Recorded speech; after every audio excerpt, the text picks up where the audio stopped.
साथियों, BPSC TRE 3 का counselling का तिथि विस्तार हो गया है। ये तमाम चीजों को आप जान रहे हैं कि 21 से 30 जनवरी के बीच होना है।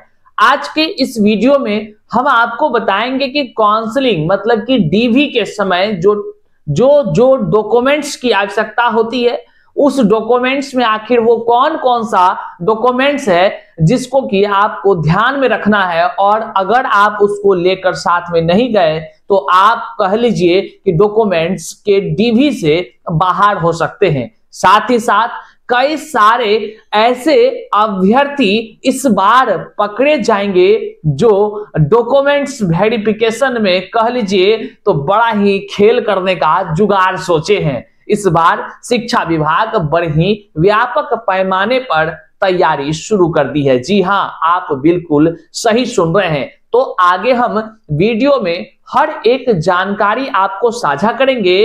कौन कौन से लोग अर्थात कौन कौन से अभ्यर्थी हैं जो आगे डीवी के समय पकड़े जाएंगे और हो सकता है वहां से फर्जीवाड़ा को अंजाम देने के आरोप में सीधे जेल भी जा सकते हैं। बहरहाल इस वीडियो को जन जन तक जरूर शेयर करिएगा, क्योंकि बीपीएससी शिक्षक बहाली में जिस प्रकार से टीआरई 1 टीआरई 2 के समय यह देखा गया कि व्यापक पैमाने पर लोगों ने फर्जीवाड़ा को इसी डॉक्यूमेंट्स वेरिफिकेशन के क्रम में फर्जीवाड़ा को अंजाम दे करके बीपीएससी शिक्षक बन गए, और लगातार कई महीनों तक आपने देखा उसका भांडाफोड़ होता चला जा रहा था और कई लोग सेवा मुक्त भी होते गए। तो चलिए वीडियो में हर एक पहलुओं की चर्चा करते हैं। कौन कौन सा इंपॉर्टेंट डॉक्यूमेंट्स है जिसके बिना यह डीवी कह लीजिए अधूरा हो जाएगा, तो वीडियो को अंत तक देखिएगा।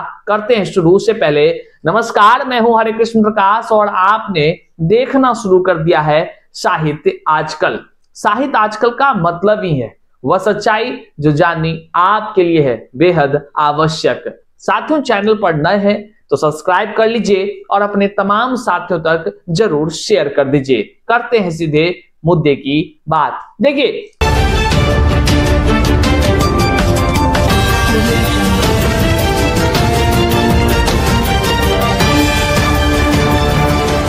बीपीएससी टीआरई 3 का काउंसलिंग की तिथि जो है लगातार बढ़ते जा रही है।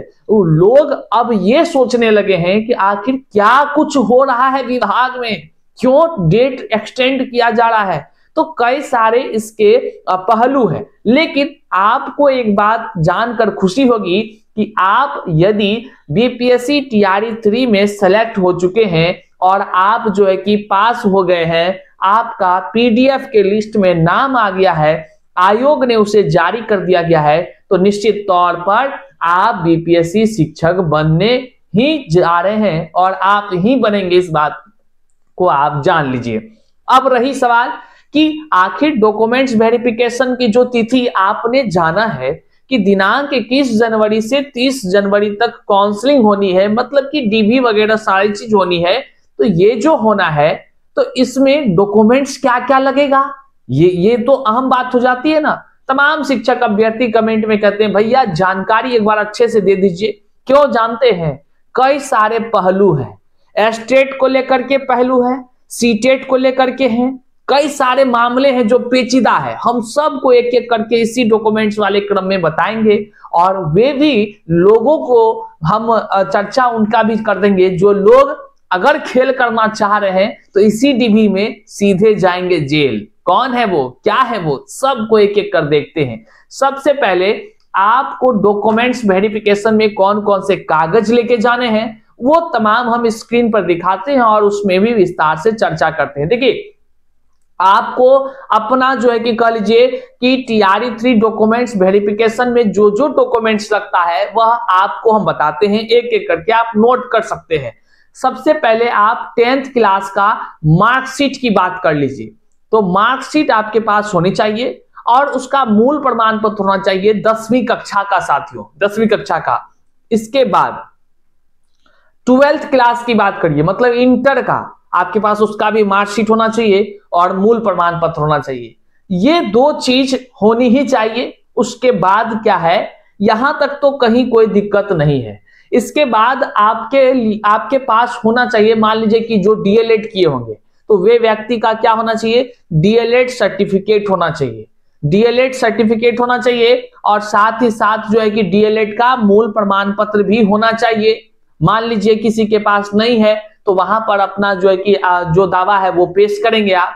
लेकिन खेल यहां पर शुरू होता है। अब क्या खेल है कि जो लोग डीएलएड फर्जी तरीके से खरीद कर अगर वो डॉक्यूमेंट्स वेरिफिकेशन में जाते हैं तो भैया नया कह लीजिए मामले में पकड़े जाएंगे। और जो लोग फर्जीवाड़ा को अंजाम देना चाहेंगे उसका बड़ा ही कह लीजिए खेल निराला होने वाला है। तो पहला वो व्यक्ति डीबी में जाने से बचिएगा जो लोग खरीद कर गुजरात से, हरियाणा से, चंडीगढ़ से, झारखंड से जो खरीद कर डिग्री सर्टिफिकेट हासिल किए हैं वो लोग बचिएगा। डीएलएड ही नहीं बल्कि बीएड का भी। और साथ ही साथ अगर चूंकि अभी डीएलएड का हम चर्चा कर रहे हैं तो उसके लिए आपको सीटेट का भी प्रमाण पत्र की जरूरत होगी। तो साथियों सीटेट का आपको अंक पत्र याद रखिए, सीटेट का 2 कागज होता है, एक होता है अंक पत्र होता है और एक होता है उसका प्रमाण पत्र होता है। ये दोनों भी डॉक्यूमेंट्स आपके पास होनी चाहिए।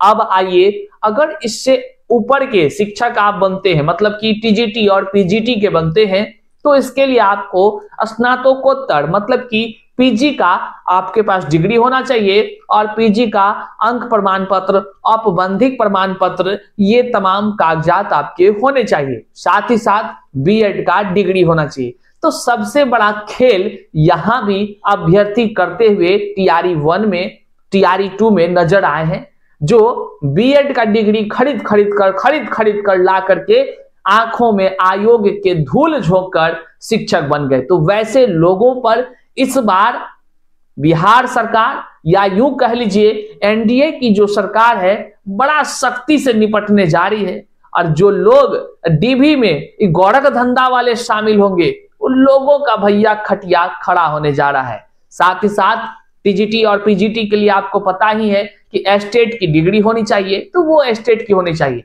अब यहां पर जो सवाल उत्पन्न होता है, कई तरह के यहां भी अभ्यर्थी छटने जा रहे हैं, वो कौन कौन है, तो भैया वहां पर अब है अदर स्टेट और बिहार का। कई अभ्यर्थी हमको लगातार मैसेज करते हैं कि भैया बताइए एस्टेट और सीटेट में जो नंबर का मामला है अदर स्टेट और बिहार का, उसमें क्या फेरा है। तो हम आपको बता दें, जो भी अदर स्टेट के शिक्षक अभ्यर्थी टीआरई 3 के काउंसलिंग में जाने वाले हैं, अगर वह व्यक्ति का सीटेट में 60% से कम अंक है, बात को स्पष्ट होकर के समझिए, सीटेट में 60% से कम अंक है और वो फॉर्म भर दिए थे, तो भैया आपकी नौकरी खतरे में ही नहीं बल्कि खतरे में डूब चुका है।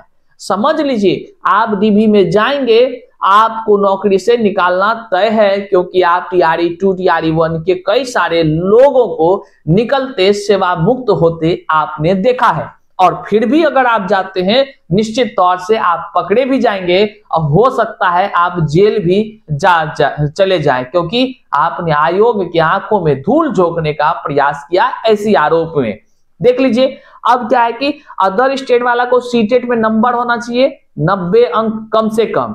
और चलिए एस्टेट की बात करिए, एस्टेट में अदर स्टेट वालों को जो है कि 50% नंबर होना चाहिए, मतलब 75 अंक अगर नहीं है किसी अदर स्टेट वालों को एसटीटी में, तो वे लोगों की भी नौकरी नहीं होगी साथियों, क्योंकि उन लोगों को भी निकालने की ही प्रक्रियाएं हैं।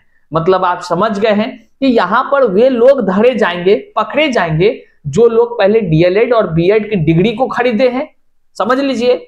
और साथ ही साथ जो है कि कुछ लोग ऐसे भी हैं जो एस्टेट और सीटेट में पास तक नहीं है, वे लोग भी बीपीएससी टीआरई 3 में चयनित हो गए। तो ये इस तरह के लोग पकड़े जाएंगे। यही नहीं, इससे आगे का अब हम आपको डॉक्यूमेंट्स बताते हैं।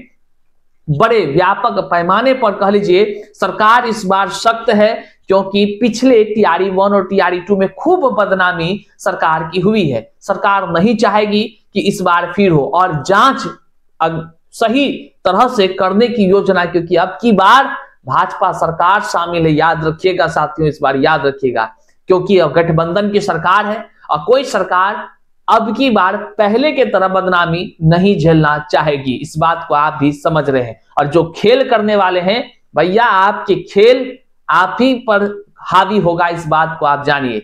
आगे डॉक्यूमेंट्स में जो जरूरी दस्तावेज थे हमने आपको बताया, इसके बाद कौन कौन से कागज हैं जो और भी आवश्यक है, तो वह है साथियों कि जाति प्रमाण पत्र, आवासीय प्रमाण पत्र, दिव्यांगता प्रमाण पत्र। अगर कोई दिव्यांग है तो खेला यहां भी शुरू होता है। आय प्रमाण पत्र, जाति, आय, निवास तीनों हुआ ना। तो जो लोग फर्जी तरीके से जो योग्य हैं वह ठीक है, लेकिन कुछ लोग हैं जो फर्जी तरीके से जाति, आय, निवास बनाए हैं, भैया उसके लिए भी खटिया खड़ा होने वाला है। साथ ही साथ व्यापक पैमाने पर टीआरई 3 में और टीआरई 1-2 में तो हुए ही हैं, लेकिन टीआरई 3 में दिव्यांगता प्रमाण पत्र बनाकर, फर्जी दिव्यांगता प्रमाण पत्र बनाकर शामिल होने की खबर निकलकर सामने आ रही है। कई लोग शिकायत कर रहे हैं और विभाग भी बड़े कह लीजिए कि चतुराई से इस बार वैसे भी लोगों को कह लीजिए पकड़ने का काम करेगी। जो लोग फर्जी तरीके से दिव्यांग कैटेगरी के अभ्यर्थी जो योग्य हैं उसके हक को अगर कोई मारने का प्रयास करेगा तो उस पर सरकार की तरफ से, विभाग की तरफ से बड़ी कार्रवाई करने की योजना भी बननी शुरू हो गई है। अब आप समझ लीजिए कि इस तरह जो योग्य है दिव्यांग अभ्यर्थी वो तो सही है, वो कागज लेके जाइए, लेकिन जो फर्जी वाला कागज बनाए हैं बच जाइए। और जो अधिकारी हैं वह भी ध्यान रखिए, ये तमाम डॉक्यूमेंट्स को बड़े ही बारीकी से आप चेक करिएगा, क्योंकि एक अगर फर्जी लोग शामिल होता है तो बिहार के गुणवत्तापूर्ण जो शिक्षक की सपना मुख्यमंत्री देखते हैं या तमाम बच्चों के अभिभावक देखते हैं, उनका सपना कह लीजिए कि धाराशायी होता है और बिहार का सर्वांगीण विकास कभी नहीं कर सकता है एक फर्जी शिक्षक। इसलिए तमाम पदाधिकारी अपनी जिम्मेदारियों को समझिएगा और काउंसलिंग में इन तमाम चीजों को बड़े बारीकी से ध्यान से चेक करिएगा। आगे चलिए, जो आधार कार्ड है आपके, वह आधार कार्ड को भी लेकर जाना है, जिससे कि मोबाइल का नंबर लिंक किया हुआ, क्योंकि आपको ओटीपी आएगा और उस ओटीपी के आपको वहां दिखाना होगा, जिससे आप वेरीफाइड होंगे। साथ ही साथ आपका जो बैंक का प्रमाण पत्र है वह मतलब पासबुक कह लीजिए, वह भी आपको लेकर जाने हैं। पैन कार्ड आपको लेकर जाने हैं। बीपीएससी टीआरई 3 का जो एडमिट कार्ड था, मूल ओरिजिनल एडमिट कार्ड, वो एडमिट कार्ड लेके जाना है, जिसमें लोगो सब लगा हुआ नहीं लगाया गया था, वो एडमिट कार्ड लेके जाना है। और बीपीएससी टीआरई के समय जो आवेदन पत्र आपने भरा था वह भी आप उसको लेकर जाइएगा। साथ ही साथ अंतिम बचता है भैया अपना फोटो, तो अपना फोटो 2, 4, 5, 7, 8, 10 जितना मन करे उतना लेकर जाइएगा। ये तमाम कागजात 2 सेट में ले जाइएगा। हम आपको वो तमाम जानकारी से रूबरू करा दिए। अब यह वीडियो को जन जन तक तो शेयर करिएगा ही करिएगा, उन तमाम पदाधिकारियों तक भी शेयर करिएगा जो डीबी या कह लीजिए काउंसलिंग करने के लिए जाते हैं। वैसे पदाधिकारी हो सकते हैं आपके बीच का हो, आप उन तक जरूर पहुंचाइएगा। उन पदाधिकारियों से भी हम निवेदन करते हैं कि हुजूर आप बड़े ही बारीकी से तमाम डॉक्यूमेंट्स को चेक करिएगा, जिसमें अभी जो वर्तमान में तमाम तरह से निकाले जा रहे हैं, कई सेवा मुक्त हुए हैं फर्जी अयोग्य शिक्षक, वैसे शिक्षक अब अगर टीआरई 3 में निकलेगा तो बड़ा ही कह लीजिए कि बिहार की बदनामी होती है, देश भर में बदनामी होती है। तो उससे पहले ही डॉक्यूमेंट्स वेरिफिकेशन में क्यों ना पकड़ लिया जाए। तो जो लोग सीटेट स्टेट में अदर स्टेट वाले होंगे और 60% से कम लाए होंगे सीटेट में, मतलब कि 90 अंक से कम, उसको सीधे रोक देना होता है। स्टेट में अगर 75 से कम लाए उसको रोक देना होता है। और साथ ही साथ जो फर्जी तरीके से कई लोग घुसना चाहते हैं दिव्यांग प्रमाण पत्र बनाकर या बीएड डीएलएड डिग्री खरीद कर, तो वैसे लोगों पर भी कमर कसने की जो है कि जरूरत है। और अगर जिस कह लीजिए कि अगर विभाग के तरफ से बड़े ही सख्ती के साथ अगर इन तमाम चीजों को ध्यान में रखते हुए जांच किया जाए तो निश्चित तौर से जो अयोग्य है, फर्जीवाड़ा करने वाले हैं, वे लोग पकड़े जाएंगे। जो योग्य है वह जो है कि शिक्षक बनेंगे। बहरहाल इस वीडियो को जन जन तक शेयर करिएगा। हर एक व्यक्ति अपने अपने सोशल मीडिया के तमाम व्हाट्सएप या तमाम सोशल अकाउंट के स्टेटस पर जरूर लगा दीजिएगा, और ताकि यह जानकारी सब तक पहुंच सके, हर एक व्यक्ति तक यह वीडियो पहुंच जाए। इसी उम्मीद के साथ मिलते हैं अगले वीडियो में, तब तक के लिए जय हिंद साथियों। लेकिन जाते जाते चैनल पर नए हैं तो सब्सक्राइब कर दीजिए, क्योंकि आपका एक सब्सक्राइब ही हमें आपके लिए काम करने को लेकर कह लीजिए वचनबद्ध करता है। मिलते हैं अगले वीडियो में, तब तक के लिए जय हिंद साथियों।